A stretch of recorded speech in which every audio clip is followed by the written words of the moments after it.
இங்கே ஒவ்வொரு அரங்குகளையும் பார்த்து அங்கே இருக்கின்றவர்கள் தருகின்ற புத்தகங்கள் அவை எந்த அளவுக்கு பயனுள்ள புத்தகங்களாக அமைந்திருக்கின்றன.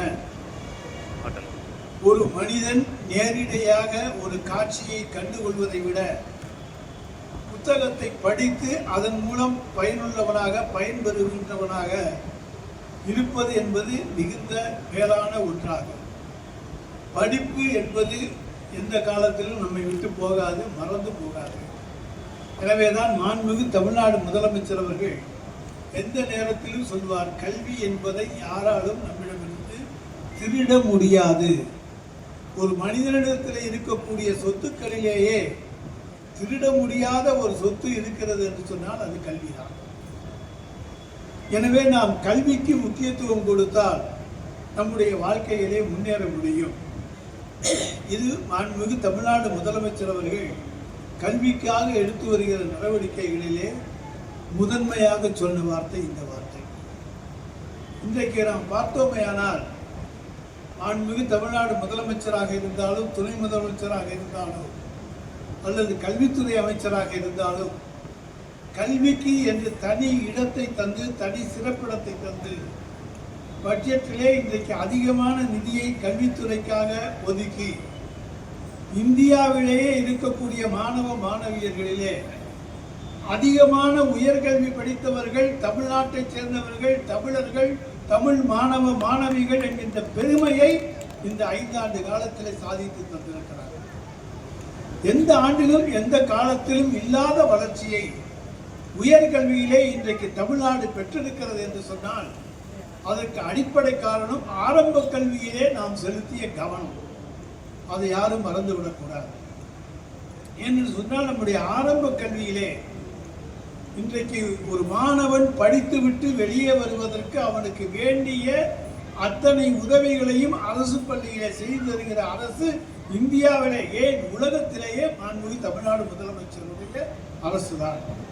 காலை உணவாக இருந்தாலும் சரி, மதிய உணவாக இருந்தாலும் சரி, புத்தகங்கள், நோட்டு புத்தகங்கள், பாட புத்தக பைகள், புத்தக பைகள், ஷூ, பேனா, இப்படி எடுத்துக்கொண்டவையானால் அத்தனையும் தந்து அவர்களை படிக்க வைத்து ஆரம்ப கல்வியிலே இன்றைக்கு அடித்தளத்தை இன்றைக்கு ஸ்ட்ராங்காக, இன்றைக்கு ஃபவுண்டேஷன் அடித்தளம் இன்றைக்கு மிக ஸ்ட்ராங்காக போடப்பட்டு அதன் மீது இன்றைக்கு உயர்கல்வி எழுப்பப்பட்டிருக்கிறது. எனவேதான் இனி தமிழ்நாட்டினுடைய உயர்கல்வியை எந்த சக்தியாலும் அசைத்து பார்க்க முடியாது என்பதை நான் தெரிவித்துக் கொள்கிறேன். அந்த அளவுக்கு இன்றைக்கு நாம் கல்விக்கு முக்கியத்துவம் கொடுத்திருக்கிறோம் என்று சொன்னால் அதற்கு மாணவ மாணவிகளுடைய வாசிப்பும் ஒரு காரணம். ஒரு காலத்திலே வாசிப்புக்கு உற்சாகம் தர மாட்டார்கள்.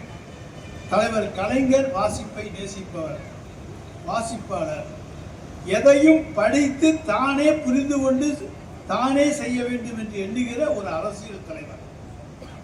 100 பக்கங்கள் என்றாலும் தன் கைப்படவே எழுதக்கூடிய ஆற்றல் மிகுந்த எழுத்தாளர், மணிக்கணக்கிலே பேசக்கூடிய பேச்சாளர், 3 மணி நேரம் வெற்றிகரமாக ஓடக்கூடிய திரைப்படத்துக்கு சிறந்த வசனத்தை எழுதி தரக்கூடிய கதாசிரியர், வசனகர்த்தா.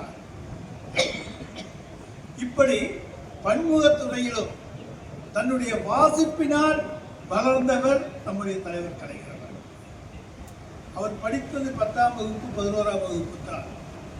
ஆனால் அவரிடத்தில் இருந்து இன்றைக்கு அத்தனை பேரும் கற்றுக்கொள்ளக்கூடிய அளவுக்கு தொல்காப்பிய போதுக்கு உரைநடை எழுதியிருப்பவர் அவர்.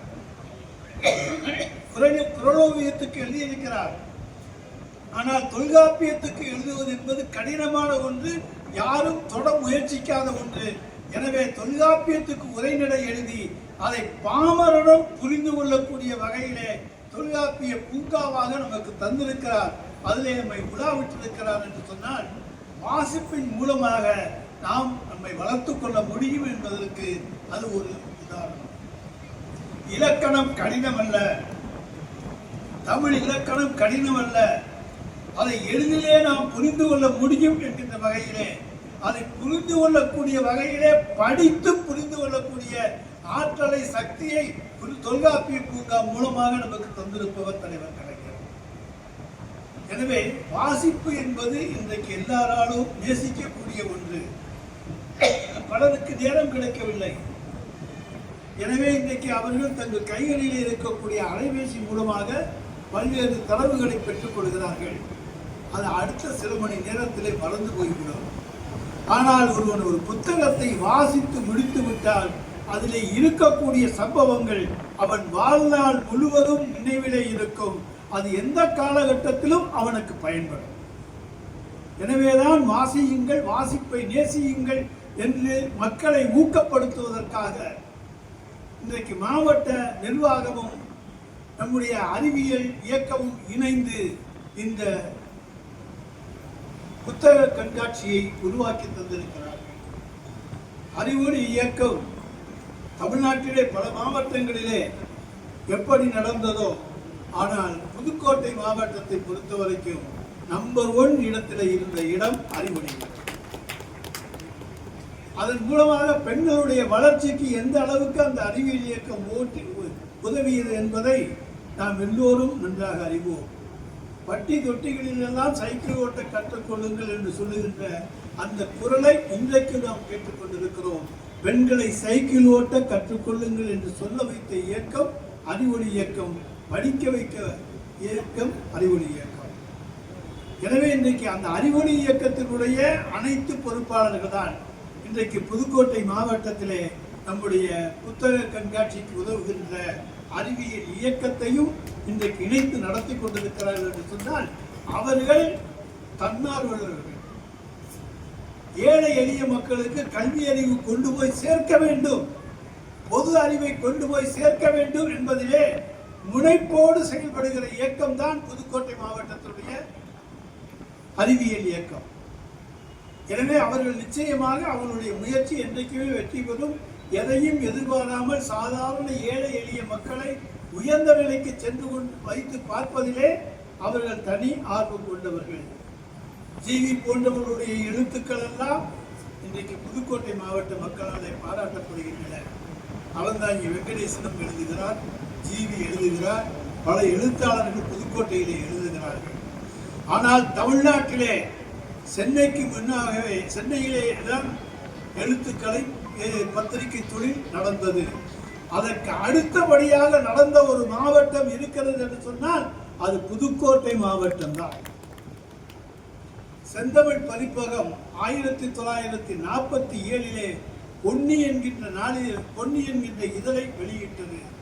குமுதத்தை போன்று பொன்னி அட்டைப்படத்துக்கு தனி வரவேற்பு உண்டு. 55ஆம் ஆண்டு வரை அது நடந்தது. பெரியண்ணன் என்பவரும் முருகு சுப்பிரமணியம் என்பவரும் இணைந்து நடத்தினார்கள். முருகு சுப்பிரமணியம் மலேசியாவுக்கு சென்று தமிழ்நேசனிலே சிரிந்து விட்டார். அதைத் தொடர்ந்து பெரியண்ணன் பொன்னி இதழை மிகச் சிறப்பாக நடத்தி இருக்கிறார். அதனுடைய தொகுப்புகள் ரோஜா முத்தையா நூலகத்திலே இன்றைக்கு சென்னையிலே இருக்கிறது. அதை வாங்கி இன்றைக்கு புதுப்பிக்கின்ற பணியை அந்த குடும்பம் ஈடுபட்டிருக்கிறது என்று சொன்னால் அந்த புதுக்கோட்டை மாவட்டம் எத்தகைய புகழ் பெற்றது என்பதற்கு அது ஒரு எடுத்துக்காட்டு. அதில் அண்ணா எழுதியிருக்கிறார், பாரதிதாசன் எழுதியிருக்கிறார். பாரதிதாசன் பரம்பரை என்றே 47 கவிஞர்கள் அதிலே அறிமுகப்படுத்தப்பட்டிருக்கிறார்கள் புதுக்கோட்டையில்.